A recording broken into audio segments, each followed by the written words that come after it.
Well, this is going to be a little bit different, hopefully. This, I'm going to read from the script because if I start talking about this, I'm going to be half an hour.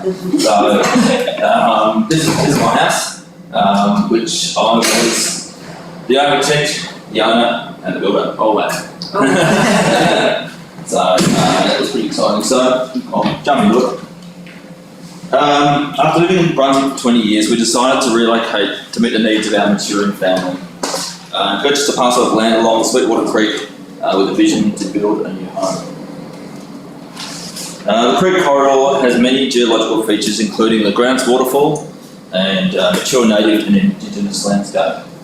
The area also has a fantastic collection of mid-century prototype homes that have been influential to my journey in architecture and also obviously to this project. So I grew up in this house and also grew up in that house. The site is approximately 3/4 of an acre and has a northerly aspect towards the creek. It sits within the privately occupied portion of Sweetwater corridor and is surrounded by 1- and 2-storey homes constructed mostly in the 70s and 80s. We purchased the property from a Greek family who all attended the auction, who had owned it for about 70 years, and they used it as a beach getaway. And they encouraged the community to access the property for recreation, which I thought was interesting. It was obviously a gesture that influenced the siting of our house. The site is flanked by native and non-Indigenous trees, and in conjunction with Melbourne Water, we have undertaken and continue to do significant work to rehabilitate the creek. We've also completed a lot of work on the site, removing an old car and sways of bamboo and all sorts of quite unfortunate things.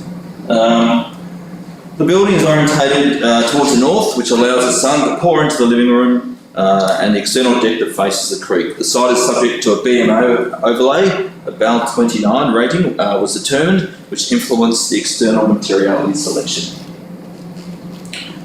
It is intended that the form sits unobtrusively into the landscape. The pitch of the roof was defined by the average gradient of the topography, and the vertical position of the house determined by ensuring the views to the creek from the road could still be enjoyed. So, and that was a sort of reflection of continuing the gesture from the previous owner. Just talking about the plan. The plan is fairly logical. The common spaces are centralised. The master bed, robe ensuite is off to the west, and the children's bedrooms, bathroom and rumpus to the east. There are two sort of key aspects that I'd like to the opportunity to highlight of the design. The first is the way it's been designed using a 1, 2 and 4 metre grid format, and this promotes the use of spaces in unique ways. The 1 metre grid is a place to for quiet time, reading a book or checking your WhatsApp. The 2 metre is a place to have conversation and more often than not, a drink. And the 4 metre bay is a place to snooze, and in most cases, the occupation following the 2 metre grid. The second aspect is the capacity for multi-generational living. We have 2 teenagers, and based on current trends, we expect them to continue to live with us past secondary school. It is also expected that we'll become jaded and intolerant of them. So therefore, separation. Within insertion of the door in the corridor, and obviously it's 2 points of entry to the house, we'll hopefully provide a solution for a peaceful, multi-generational living environment. Diversity inspires creativity. This project, it's got a little bit hard to digest, but this project was conceived during COVID-19, was subject to 4 lockdown periods. It was also subject to extraordinary financial pressure, with material costs escalating beyond precedent, not to mention the rising interest rates. However, the greatest pressure of the project was an industry-wide shortage of building materials, particularly timber framing, which became non-existent. Labour was also impossible to pin down. As we committed our move, we needed to think quick. Fortunately, I was working as project director of a T3 project at Collingwood. It's like 2 different stars, but at the same time. This provided me with much needed experience in mass timber and good access to the supply chain. This fundamentally changed the direction of the project. So I rolled up my sleeves and started canalising a design for CLT. Working with excellent engineers, this quickly turned into a set of shop drawings ready for manufacture. To complement the aesthetic of the mass timber, I developed a palette of materials that were honest, contextually responsive and robust, noting the 4 greens were selected for the joinery, reflecting the natural flora of the Sweetwater Creek landscape. Wire steel for Sweetwater House provides high fire resistance, high thermal reflectivity, easily recyclable, enduring to the weather, low cost and reliable supply chain, ease of installation, and naturally a unique Australian vernacular appearance. Sustainability. The project punches above its weight in terms of sustainability. Beyond the significant efforts of site rehabilitation, the home achieves an 8-star energy rating and generates more power than it consumes. Rainwater is used for toilets and irrigation, and open windows on all elevations to allow for passive cross-ventilation. So we commenced construction in 2022. The site was cleared and benched, and we got going with hurdles ready for the slab. In no time, the slab was laid and installed these steel angles to secure the CLT panels. Simultaneously, the panels were being manufactured in Albury for preparation for delivery.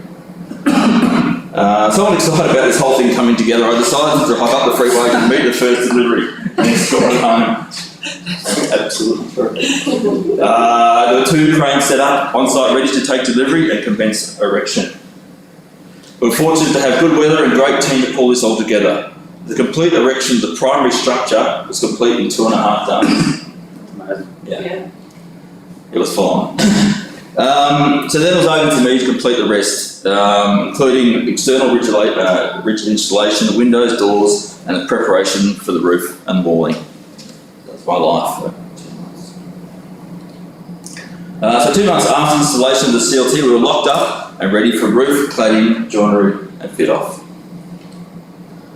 So 6 months later, December 2022, I received a occupancy certificate, total GFA of 266 square metres, and total cost under $800,000. That's incredible. Yeah. That was so Thankfully, your labour. no.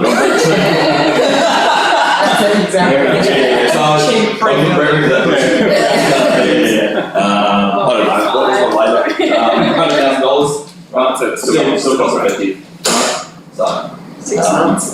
it was full on. That's right. So this is the I could go on for. So just flicking through some of the photos we had recently shot. Got about 30 seconds, but we are running ahead, so.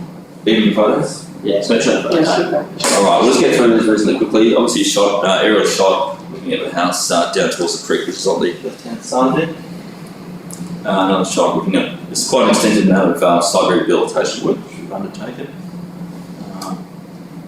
Where the house sits into the context, I actually kept a few of the remnants from the previous owner, including the letterbox and some of the citrus trees. It's a really nice artefact of just acknowledging the previous history of the site. Some shots, obviously looking through the entrance door, always maintaining views back to the creek space. That's my wife and I in grid 2. Shot of the dining and kitchen space. Always, high cleverage windows looking up to the landscape around.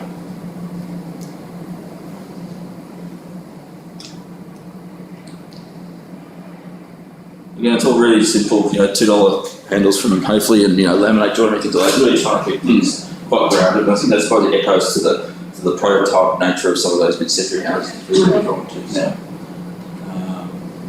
Shot of the living room. Some of the integrated details into the CLT, where we've got LED lighting that runs through all the bedrooms and some of the living spaces as well. Again, those small nooks to the left, which is like the 1 metre bay, but that's some more intimate spaces.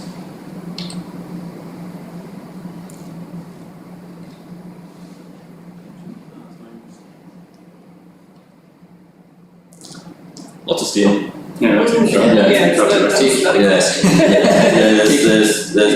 It's a terrific material. Obviously it was responsive to the belts being on, fire running, and ease of installation, supply chain was really important when I built this house. So it was exactly the right material to use. So we've also begun to use it. This is a JCB Christmas party, which I was fortunate to host. And the house become like this sort of grazing space for the kids who sort of join my kids to go to school. And it's actually great seeing that second entry being used and the kids coming in and out of there sort of autonomously. Also, Christmas time created a great stage for plant Christmas lighting. So, anyway, thank you very much.